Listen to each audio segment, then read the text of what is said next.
Owning a great British car is one thing. Selling it can become one of life's biggest regrets. Over the years, thousands of owners let go of cars that later became valuable classics, unforgettable family favorites, or simply impossible to replace. Some sold them because they needed the money. Others thought a newer car would be better. Many wish they had never made that decision. Today, we're counting down 10 British cars that owners still regret selling. If you've ever owned one of these, let us know in the comments. And if we miss your favorite, tell us below. Now, let's begin. Number 10. Austin Allegro. The Austin Allegro spent years being laughed at. Owners criticized its unusual styling, its famous square steering wheel, and its reputation for poor quality. So thousands were scrapped or sold for almost nothing. But something unexpected happened. As the years passed, surviving Allegros became increasingly rare. Classic car enthusiasts began appreciating them for exactly what they were. A genuine piece of British motoring history. Today, finding a clean original Allegro isn't easy. Many former owners now admit they wish they had simply parked theirs in the garage instead of selling it for a few £100s. Few people expected the Allegro to become collectible. But Britain's next car created an even bigger wave of regret. Number 9. Rover 200. During the late 1980s and early 1990s, the Rover 200 was everywhere. It was comfortable, reliable, economical, and, thanks to Honda engineering, it earned a reputation for solid build quality. For thousands of British families, it became the perfect everyday car. Then came newer hatchbacks. Owners traded them in without thinking twice. Years later, many discovered something surprising. Good Rover 200s had almost disappeared. Finding a clean, low-mileage example became increasingly difficult. People who once owned them often remember how comfortable they were compared with many modern small cars. Some even describe the Rover 200 as one of the last truly British family hatchbacks. And while the Rover earned respect, the next car became one of Britain's greatest sporting bargains. Number 8. MGB. For years, the MGB was simply an old sports car. Owners bought them cheaply, drove them during summer, then sold them when something newer caught their attention. Many changed hands for surprisingly little money. Few imagined the MGB would become one of Britain's most recognized classic sports cars. Its timeless styling, simple mechanical design, and enjoyable driving experience have made it popular across the world. Former owners often say exactly the same thing. I should never have sold it, especially when they see today's prices. Finding a genuinely original MGB now costs far more than many owners ever expected. But Britain's next car became even harder to replace. Number 7. Ford Capri. The Ford Capri gave ordinary people the chance to own something that looked like a sports car without paying sport car prices. Young drivers loved them, families admired them, and almost everyone wanted one. During the 1980s and 1990s, countless Capris disappeared. Some rusted away. Others were modified beyond recognition. Many were simply sold because owners believed they would always be easy to replace. They weren't. Today, original Capris attract enormous attention wherever they appear.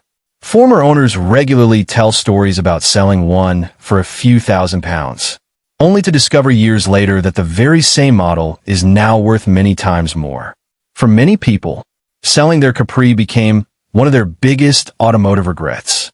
But halfway through our countdown, the regrets become even bigger. Number 6. Triumph Stag. The Triumph Stag had a difficult reputation when it was new. Early reliability problems frustrated many owners. Some lost patience and sold them quickly.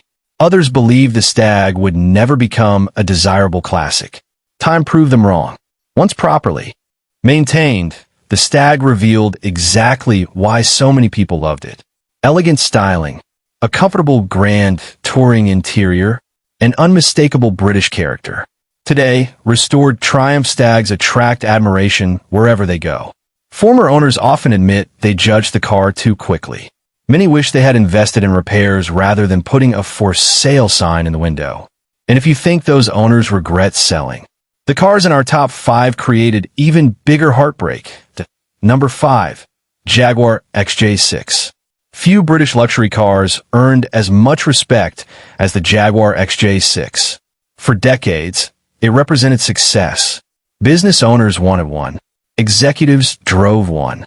Even members of the royal family used Jaguars throughout the years. By the late 1990s, however, many XJ6s had become surprisingly cheap.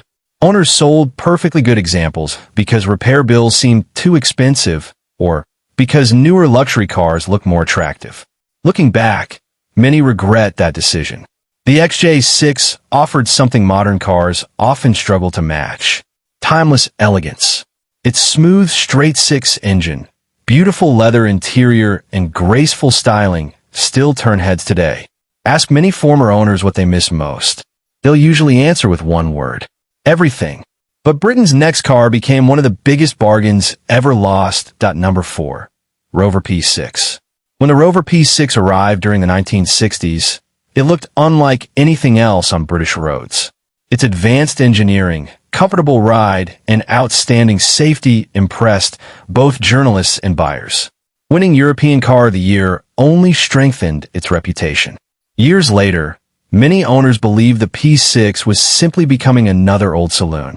Thousands were sold cheaply. Some are broken for parts. Others quietly disappeared forever.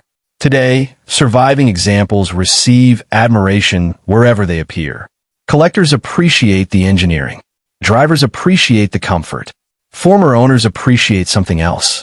They realize they let go of a genuinely special British classic. Yet one famous sports car created even greater regret. Number 3. Triumph TR6. The Triumph TR6 delivered exactly what sports car enthusiasts wanted: strong performance, beautiful styling, and one of the most enjoyable driving experiences Britain ever produced. During the 1980s, however, many owners moved on to newer convertibles. The TR6 suddenly seemed old-fashioned. Some sold them for surprisingly little money. Looking back today, many wish they had simply kept the keys. The distinctive straight-six engine, muscular appearance, and unmistakable exhaust note have helped the TR6 become one of Britain's most desirable classic sports cars. Prices have risen dramatically. Former owners often smile when they remember driving one, before quietly admitting, "I wish I'd never sold it." But Britain's final 2 cars created even bigger regret. Number 2. Mini. Few cars mean as much to Britain as the original Mini. It wasn't simply transport. It became part of everyday British life. Families owned them. Students drove them. Racing drivers won with them. Millions were built, which is exactly why many people believed they would always be easy to replace. They were wrong. Original Minis, especially well-preserved examples, have become highly desirable classics. Many people who sold theirs during the 1980s or 1990s never imagined today's values. But the biggest regret isn't always financial. It's emotional. Owners often say they sold a car that held some of their happiest memories. Yet one British car still tops almost every list of automotive regret. Number 1. Jaguar E-Type. If there's one British car owners regret selling more than almost any other, it's the Jaguar E-Type.